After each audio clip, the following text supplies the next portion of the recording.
ಜೊತೆಗೆ ಇವತ್ತು 18ನೇ ತಾರೀಕು ನಮ್ಮ ಮಾಜಿ ಪ್ರಧಾನಮಂತ್ರಿಯಾದಂತಹ ದೇವೇಗೌಡರ ಹುಟ್ಟುಹಬ್ಬ ಕೂಡ ಆಗಿರುತ್ತೆ ಇವತ್ತು.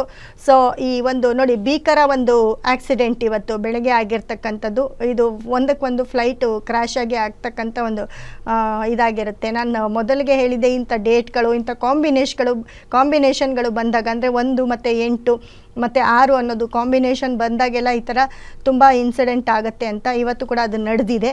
ಮತ್ತು ಇವತ್ತು ದೇವೇಗೌಡರ ಮಾಜಿ ಪ್ರಧಾನಿಯಾದ ದೇವೇಗೌಡರ ಒಂದು ಹುಟ್ಟುಹಬ್ಬ ಕೂಡ ಆಗಿರುತ್ತೆ. ಸೊ ಅವರ ಒಂದು ಹುಟ್ಟುಹಬ್ಬಕ್ಕೆ ಅವರಿಗೆ ಹಾರ್ದಿಕ ಶುಭಾಶಯಗಳನ್ನು ಕೂಡ ಹೇಳ್ತಾ ಹೋಗ್ತೀನಿ. ಜೊತೆಗೆ ದೇವರು ಅವ್ರಿಗೆ ತುಂಬ ಚೆನ್ನಾಗಿಟ್ಟಿರಲಿ ಅಂತ ದೇವರಲ್ಲೂ ಕೂಡ ಪ್ರಾರ್ಥಿಸ್ಕೊಂಡಿದ್ದೀನಿ. ಮತ್ತು ದೇವೇಗೌಡರಿಗೆ ನೋಡಿ ಇವತ್ತು 18 1 and 8 1 ಮತ್ತು 8 18ನೇ ತಾರೀಕು ಅಂತ ಬಂದಾಗ ಎಲ್ಲ ಒಂದು ಕಡೆ ಅವರ ಆರೋಗ್ಯ ಸಮಸ್ಯೆ ಕೂಡ ಕಾಡ್ಬೋದು. ಯಾಕಂದರೆ ಇವತ್ತು ಸ್ಟಾರ್ಟಿಂಗು ಅವರ ಒಂದು ಜನ್ಮದಿನ ಆದರೂ ಎಲ್ಲ ಒಂದು ಕಡೆ ಆರೋಗ್ಯ ಸಮಸ್ಯೆ ಅವ್ರನ್ನ ಕಾಡ್ಬೋದು ಅಂತ ಹೇಳುತ್ತೆ. ಯಾಕಂದರೆ ಈ ವರ್ಷದ ಡೇಂಜರಸ್ ನಂಬರ್ 1 8 ಇವತ್ತು ಪಾಸ್ ಆಗಿರೋದ್ರಿಂದ. ಅದೇ ರೀತಿ ಆರ್ ಸಿ ಬಿ ಮ್ಯಾಚು ಫಸ್ಟೇ ಹೇಳಿದ್ದೆ ಫೈನಲ್ಗೆ ಬರುತ್ತೆ ಅಂತ. ಸೊ ಸತತವಾಗಿ R C B match win ಆಗಿದೆ, ನಿಮಗೂ ಗೊತ್ತಿದೆ. ಇನ್ನೊಂದು ಮ್ಯಾಚ್ ಬ್ಯಾಲೆನ್ಸ್ ಇದೆ.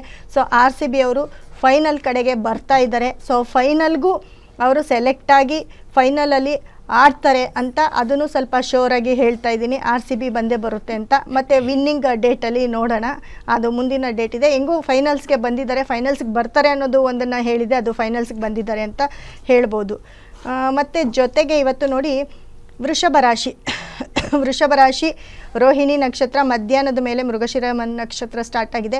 ಇವತ್ತಿನ ಬೆಳಗಿನ ಒಂದು ರೋಹಿಣಿ ನಕ್ಷತ್ರ ವೃಷಭ ರಾಶಿ ಟೈಮ್ ಚೆನ್ನಾಗಿಲ್ಲ ಅನ್ನೋದಕ್ಕೆ ಇವತ್ತು ಬೆಳಗಿನ ಒಂದು ಇನ್ಸಿಡೆಂಟೇ ಉದಾಹರಣೆ ಆಗಿದೆ. ಯಾಕಂದರೆ ಈ ರೋಹಿಣಿ ನಕ್ಷತ್ರ ವೃಷಭ ರಾಶಿಯವ್ರಿಗೆ ಟೈಮ್ ತುಂಬ ಚೆನ್ನಾಗಿಲ್ಲ, ಟೈಮ್ ತುಂಬ ಕೆಟ್ಟಿದೆ. ಇದೇ ಡಿ ಕೆ ಶಿವಕುಮಾರ್ ಅವ್ರದ್ದು ಕೃತಿಕಾ ನಕ್ಷತ್ರ ಆಗಿರುತ್ತೆ. ಕೃತಿಕಾ ನಕ್ಷತ್ರ ವೃಷಭ ರಾಶಿ ಆಗಿರುತ್ತೆ. ನೋಡಿ ಅವರು ಇವತ್ತು ಇದಕ್ಕೆ ಹೋಗಿದ್ದಾರೆ, ತಿರುಪತಿಯ ಒಂದು ದರ್ಶನಕ್ಕೆ ಹೋಗಿದ್ದಾರೆ.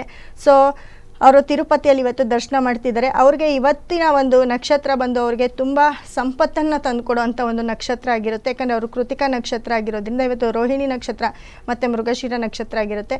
ಸೊ ಇವತ್ತಿನ ನಕ್ಷತ್ರ ಅವ್ರಿಗೆ ತುಂಬ ಯೋಗವನ್ನು ತಂದುಕೊಡುವಂಥ ನಕ್ಷತ್ರ. ಇವತ್ತು ಒಳ್ಳೆಯದು. ಇವತ್ತಿನ ನಕ್ಷತ್ರಕ್ಕೆ ಅನುಗುಣವಾಗಿ ಅವರು ತಿರುಪತಿಯ ಒಂದು ದರ್ಶನ ಮಾಡ್ತಿದ್ದಾರೆ.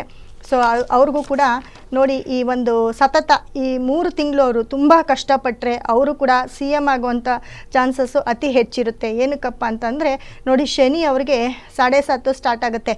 ಇದೇ 27 2ನೇ ತಿಂಗಳು ಅಂದರೆ ಫೆಬ್ರವರಿ 27ಕ್ಕೆ ಶನಿ ಮೇಷರಾಶಿಗೆ ಪ್ರವೇಶ ಆಗ್ತಿದ್ದಾನೆ. ಮೀನರಾಶಿಯಿಂದ ಆ ಒಂದು 7:30 ಏನು ನಡೆಯುತ್ತೆ, ಏನು ಸ್ಟಾರ್ಟ್ ಆಗುತ್ತೆ, ಆ ಒಂದು ಟೈಮಲ್ಲಿ ಅವರು CM ಆಗುವಂಥ ಚಾನ್ಸಸ್ಸು 100% ಅಲ್ಲ 1000% ಆ ಚಾನ್ಸಸ್ ಇರುತ್ತೆ ಅವ್ರಿಗೆ. ಯಾಕೆ ಅಂದರೆ ಎಲ್ಲರೂ ಕೂಡ MLAಗಳಾಗಬೇಕಾದ್ರೆ, ಮಿನಿಸ್ಟರ್ಗಳಾಗಬೇಕಾದ್ರೆ ಎಲ್ಲರಿಗೂ ಈ ಶನಿ 7:30 ನಡಿಬೇಕಾದ್ರೆ ತುಂಬ ಜನ ಮಂತ್ರಿ ಪದವಿಯನ್ನು ನೋಡಿದ್ದಾರೆ. ಮತ್ತು MLA, ಮಿನಿಸ್ಟರ್ಸು, ಕಾರ್ಪೊರೇಟರ್ಸು ಇವರೆಲ್ಲರ ಜಾತಕವನ್ನು ನೋಡಿದಾಗ 7:30 ಅವರು ಈ ಒಂದು ಪಟ್ಟವನ್ನು ತೊಗೊಂಡಿದ್ದಾರೆ. ಅದೇ ರೀತಿ ಇವಾಗ ಇವ್ರಿಗೂ ಕೂಡ 7:30 ಇರೋದ್ರಿಂದ ಅವ್ರಿಗೂ ಕೂಡ ಒಂದು ಶನಿ ಬದಲಾಗಕ್ಕೆ ಇನ್ನು ಒಂದು 6 ತಿಂಗಳಿದೆ. ಈ 6 ತಿಂಗಳವರೆಗೆ ಅವರು ಸ್ವಲ್ಪ ಎಲ್ಲೋ ಒಂದು ಕಡೆ ಒಂಚೂರು ತುಂಬ ಈ ಥರ ದೇವರ ಧ್ಯಾನ ಆಗಿರ್ಬೋದು, ಒಂದು ತುಂಬ ಪಾಸಿಟಿವ್ ಪ್ಲೇಸ್ಗೆ ಅವರು ಭೇಟಿ ಕೊಟ್ಟಾಗ ಖಂಡಿತ ಅವರು CM ಆಗುವಂಥ ಚಾನ್ಸಸ್ ಇದೆ. ಅದರಲ್ಲೂ 7:30 ಬಂದರೆ ಖಂಡಿತ ಅವ್ರು ಆಗ್ತಾರೆ ಅಂತ ಹೇಳ್ಬೋದು.